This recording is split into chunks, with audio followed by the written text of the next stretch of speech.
hoping that we'll have some people that come on out to join this live stream.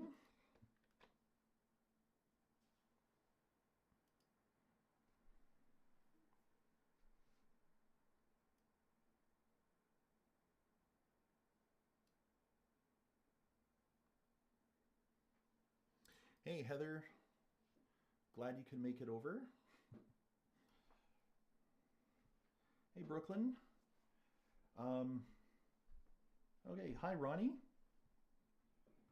So this is my first time in quite a long time doing a live stream, so I'm just using YouTube really to do the stream. So please pardon me for how rudimentary it is. I don't have anything like StreamYard or anything like that, but I'm hoping that everyone can hear. Um, that can. I hope you can all hear my voice. I assume that everything is coming through. So, yeah, that was the short film that I had been working on for almost the past 2 years. It's been a long time in coming, and I know you might be thinking to yourself, like, wait a minute, 13 minutes? What? What? 2 years? What? So, yeah. Let me see here. I might be able to boost the audio just a little bit, just to make it a little bit better. I forget sometimes that like I use Microsoft Teams for work and it does all kinds of like auto noise leveling kind of thing, but I just don't want to blow the doors off of anybody's speakers. So, yeah. Anyway, yeah, so that is 2 years in the making. When I signed up for film school 2 years ago, actually, right around this time, I think, is when the Santa phaser battle video dropped. And at the end of it, I had an announcement that, hey, everyone, I'm going to film school and, I'll be hopefully making some more content for YouTube and just kind of going from there. Well, I had no idea the level of education that I would be receiving in the second term of film school. One of the courses that I took, there was 2 courses per term. The In the second term, they taught us all about writing scripts and some of the rules with regards to writing a script for the screen, things like show, don't tell. Exposition is terrible. And if you've seen the Your Childhood Drama episode number 3 on this channel, Expositionally Expositional, yeah, Watchtower is really good at this useless exposition that's not necessary. Anyway, I digress. So, at the end of that course, the final project for that course was to write a short film script that was about maybe 10 to 12 pages. And hi, Josh. Welcome. So yeah, like we were told to write a script about 10 to 12 pages, give or take. And the idea behind it was supposed to be that that script would then kind of follow you through film school, because there were other courses that we took, like doing producer kind of work where um, doing producer kind of work, like doing a script breakdown and a budget and shooting schedule, etc., etc.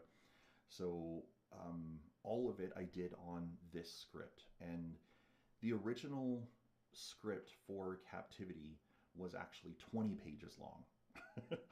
And my instructor in that class, he suggested to me, you have the makings here for a short form web series.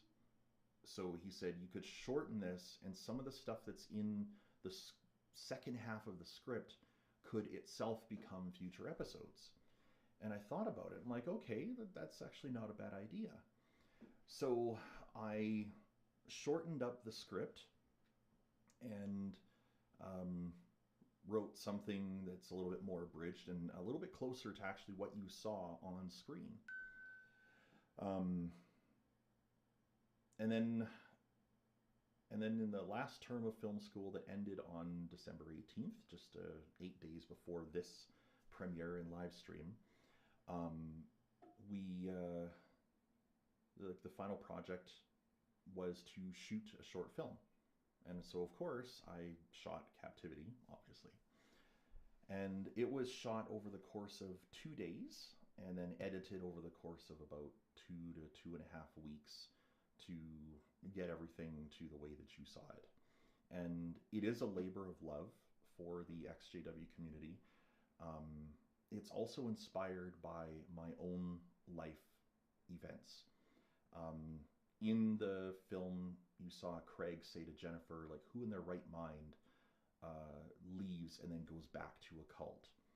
Well, unfortunately, in my own life, I did exactly that. I ran away from home at the age of 16, and if you've seen the documentary or even watched the four-part series about my story that I did 3 years ago, I guess now, then you know that, yeah, I ran away at the age of 16 and then went back when I was 25 to, I wanted to have a relationship with my so-called family, and I was at a very low point in my life. And so Craig in the video is me, played by me.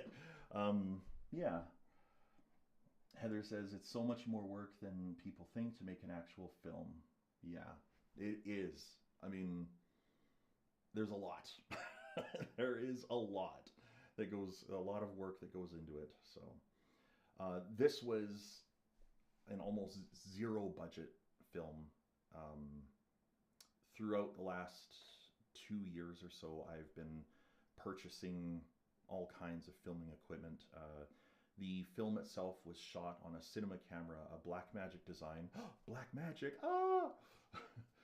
Blackmagic Design Pocket Cinema Camera 6K.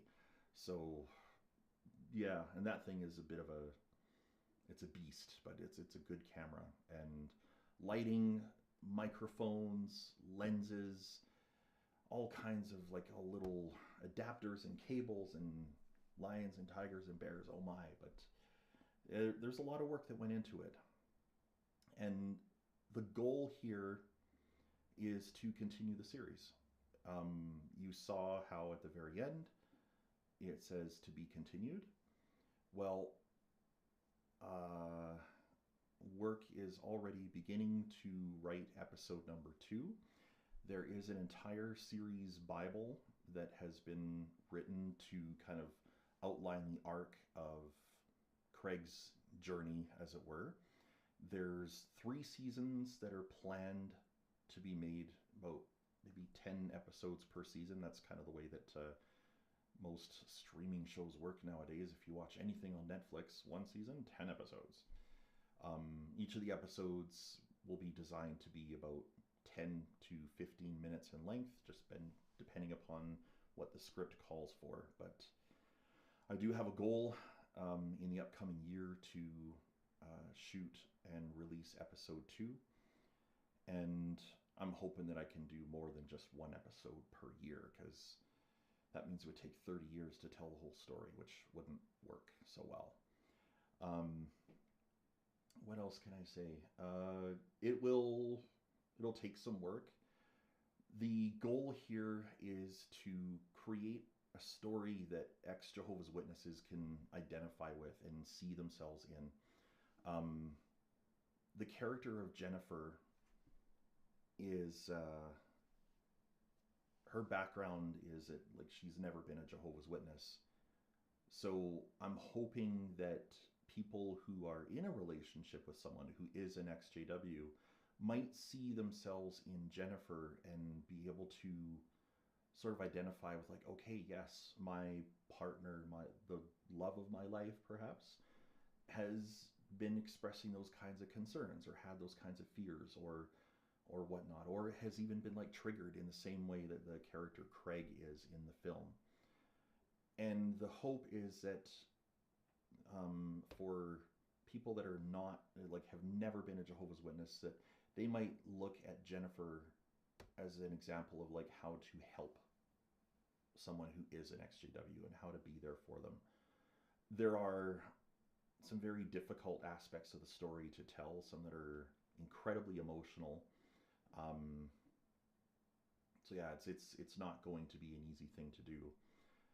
I'm considering the idea of opening a Patreon to um, get some support from the community if the community wants to see more of this, um, to get it produced, to get it made, to get it released. And the goal beyond this is to also create a secondary series that's a spin off of this one called Blue Envelope. Now, if you have followed me on Facebook, on like the XJW Silent No More Facebook page, you might have seen um, you might have seen a banner at one point called Blue Envelope, and not a whole lot of information about that. Blue Envelope is also an XJW themed short form web series that is designed to tell the story of what happens when someone who is a survivor of child sexual abuse in the Jehovah's Witness cult steps forward and points at their abuser and says, that person did this.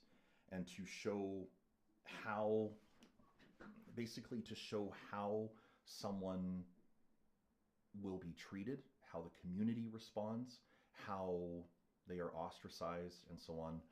But it is also a much more,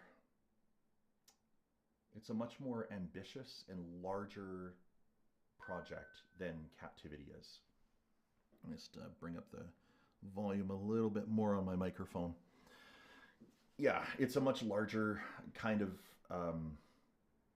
it's a much larger kind of how do I put this? Well, I have to simulate an entire congregation of Jehovah's Witnesses. I need to simulate a I need to simulate a Kingdom Hall and everybody in their Sunday best, which means a whole lot of extras and, you know, locations and whatnot. Um, I need to simulate a police station. I need to simulate courtrooms. So yeah, like that would definitely require a lot more money, and I don't know that Patreon alone would be able to finance all of everything that's needed to make that happen. But the hope here is that Captivity can kind of be a proof of concept of how an XJW web series would work or could look, to help to receive grant money from, say, the Canadian government, the Canada Film Board, or even other like private investors that might want to back such a project. But we'll just have to see how things go. It's early days. Some people have asked me, some of my friends and family members have asked me, like, so now that you're done film school, are you planning to switch careers? No, I don't think so. But I don't think that I could switch careers at this point. But there is a passion project that I want to do on the side to kind of make this stuff happen. And there's a couple of my instructors at Toronto Film School that have seen the some of the source material for Blue Envelope, and have said that they would be interested in helping to produce it and seeing if they could hook me up with the right people. So you never know. It could happen. Heather says, can you use a college campus for some of the more industry settings? It's possible. It may also be possible to use something like, say, the local Unitarian church, like to rent it out for a day. The main auditorium in there, with a little bit of work, could actually be a fairly decent stand-in for a Kingdom Hall auditorium. So we'd have to see. But all of this, I mean, is kind of dependent upon engagement from the XJW community itself. If there is interest, if there's enough interest in this for people to be like, yes, I want to see more. I want to see where the story goes. I'm hoping that it can get spread around. I'm hoping that it can start conversations And I'm really hoping as well that like there are some documentaries or even some series than that have been released where, because of what has been exposed on them, it's made authorities look deeper into the thing that was being exposed, as it were, and into the organization behind it. And that's a real stretch goal here. I mean, it could happen, maybe. Another goal is to um, create a. Uh, I'm hoping to create a feature length version of the short documentary that dropped back in June, the Jehovah's Witnesses, The Abuse Behind the Name. I'm hoping to create a feature length version of that one as well. Um, One of my instructors asked me, he says, when you write up the full treatment for it, send it to me because I would be interested in collaborating with you on it. Additionally, not too long ago, I found out that a social worker had seen that documentary who is working with a young Jehovah's Witness boy suffering from anxiety. And this documentary was able to help her kind of understand what he's most likely dealing with at home. And it was a real eye opener for her. It's been even a real eye opener for some of my fellow film school students and instructors. They just had no idea that that's what it was like. So all of this is in the hopes of just expose, get the conversation going. I think Jehovah's Witnesses, they've flown under the radar for too long, and if what happened in Norway is any indicator of what can be done, then the rest of the world, activists everywhere, XJW activists everywhere, need to step up their game and kind of take some hints from what those wonderful people in Norway were able to accomplish. I mean, Watchtower losing their state-provided funding. Think about it. If they could lose their charity status in other countries, hit them where it hurts the most. Hit them in the pocketbook, right? That's, as I said on my Facebook page, I mean, persecution for them really amounts to anything that hurts their pocketbook. So, yeah. I don't know what else to say. If anybody has any questions about the about what I've just spoken about. Oh. Trina and I have been chatting. Yeah, if anybody has any kinds of questions about the production of Captivity, about Blue Envelope, or about the feature length documentary, by all means, I'm open to any questions. I know there's a little bit of a delay here, so I'm just going to keep talking and ranting and raving while waiting for any questions that might come in. So, yeah. Um, what did everyone think of it? Was it what you had been hoping for? There's a couple of people that I should actually thank that I'm hoping are still in the chat here. Um, James Winner, former to free XJW on YouTube. He was one of the voices. We also had, I don't know if she's still here, but there was Heather Lee Cameron, a local, well, almost local. She lives a few hours away. She's not an XJW, but she kindly provided her voice for that scene in the middle where Craig is hearing all of the triggering voices in his head. The mental box says, I have to say the acting was strong on both your parts. Very easy and natural. Never seen you so serious. Yeah, why so serious?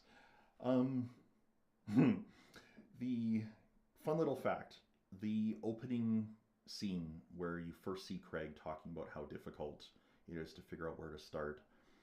Um, the script itself actually had a much more extended opening, and there was a bunch that was cut out. That part was actually shot last, right towards the end of the 2 days of shooting. And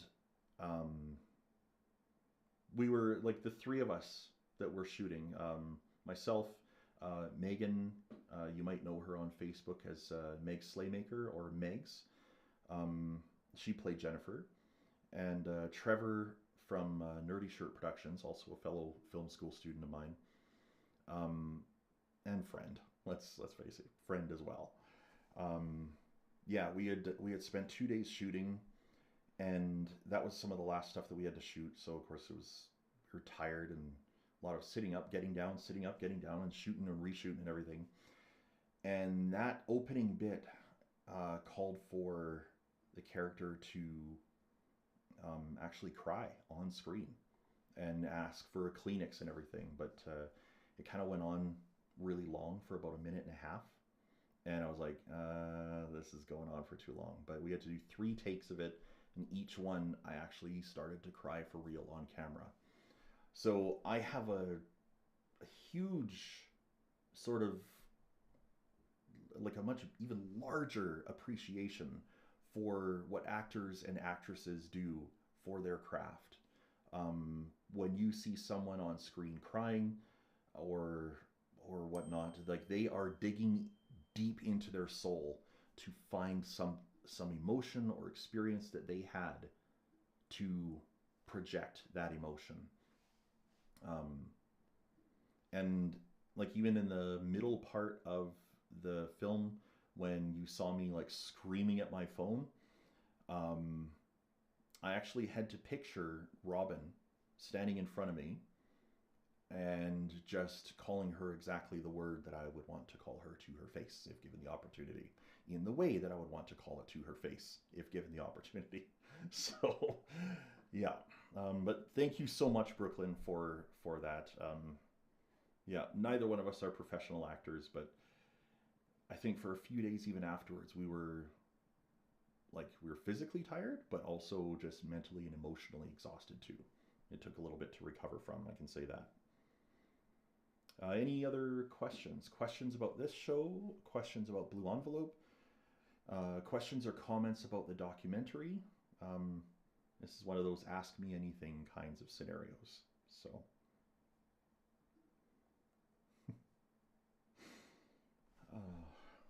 what else can I say about it? There will be a blooper reel coming soon. This is, can I be in the next one? We'll talk. Yeah, call me. But yeah, there is a blooper reel. Oh, let's talk about the Stephen Lett impression for just a moment. So, um, there were multiple takes, multiple performances of the Let, as I call it, and I could not. I could only maintain it for so long, because doing Stephen Lett is it's hard to keep that going and not crack up laughing myself as I'm doing the impression. Um, when you heard Megan laughing on screen at that, I don't think that laughter was just a performance. I think that was like genuine laughter, and even the facial expression that we caught on camera of her going, that was not in the script. So, but that's also kind of like the fun of filmmaking. So, yeah, hmm? It's a lot of fun. So soon I'm hoping, like, in the next few days, maybe with a little bit of downtime, I can edit together a fun blooper reel. It might seem a little weird to do a blooper reel on something dramatic and serious, but the bloopers do exist. They really do. Um, there was even a couple of that's what she said moments that were caught on camera. So, yeah, just saying, they exist. But okay, well, if there aren't any other questions, thank you so much, everybody, for joining me this afternoon. Hope you all enjoyed it.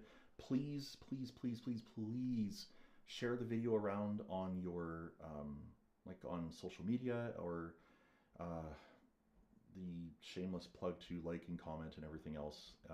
As Jay the comedian says, like, let the YouTube algorithm know that that it's good content, and hopefully it'll get in front of additional people, and we'll see where it goes. So, thank you so much, everybody. I hope you all had a wonderful, wonderful Christmas, and I hope you have a fantastic New Year. The channel will still be going in 2023. I still have like things that I want to do. I'm still considering the idea of a third season of Thinking Caps On. That series has kind of been on a hiatus for 2 years, but it was also designed for me to kind of put together something and experiment with video editing and trying out new techniques. And now that I've been through film school, oh yeah, there's definitely things that I want to try. So, Wally, nice to see you. You kind of caught me right at the very tail end. I was just I was just signing off. But yeah, I hope everybody has a happy new year. Thanks again, and we will see you all soon. Oh, okay, hang on. There's a question here. What's it take to get a documentary on a PBS station? Like what I've seen, keep Megan. She's really appealing with her voice and laugh too. Okay, so really fun thing. Megan has actually agreed to reprise the role of Jennifer.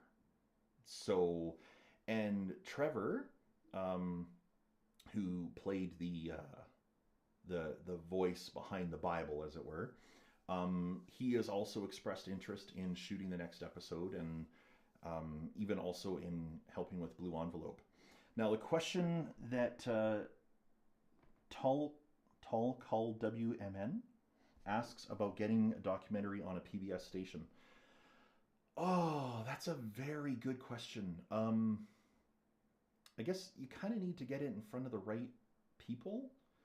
Um, you would need a like a production, like a distributor to basically buy it.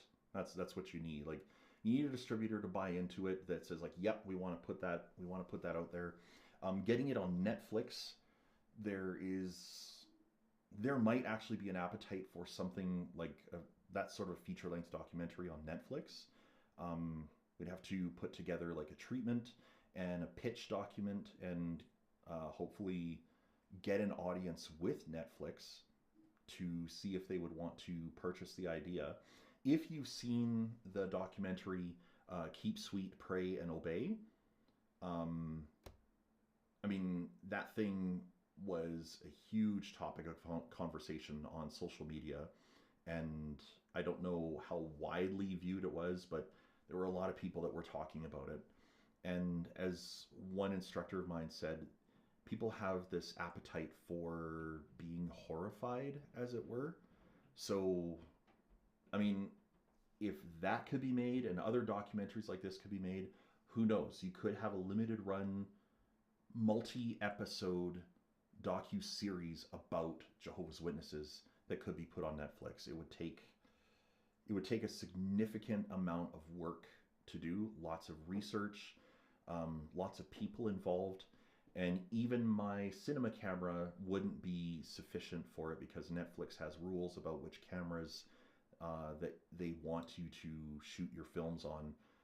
So you have to even step up to like a whole other level of camera, even just to be Netflix certified. So, yeah. I think that's about all I can really say at this point in time. But yeah, escaping the JW series. Ooh, wouldn't it be fun to do a Jehovah's Witness horror themed series? Hmm. But yeah, so thank you very much. It was a pleasure chatting with you all. I gotta sign off for now. How long? Yep, 4:45. So, yeah. Anyway, you all take care. Have a wonderful New Year, and maybe we'll do a live stream again. And let me know whether it be like on the Facebook page. I started a discussion in the event, or even in the comments. If you think that this series, if I should start a Patreon to try and raise some funds to expand it, even refine it a little bit more. Yeah, let me know your thoughts. Is it Patreon or Kickstarter worthy? Let me know. All right. Thanks very much, everybody. I hope you all have a wonderful night, and we will talk to you again very soon.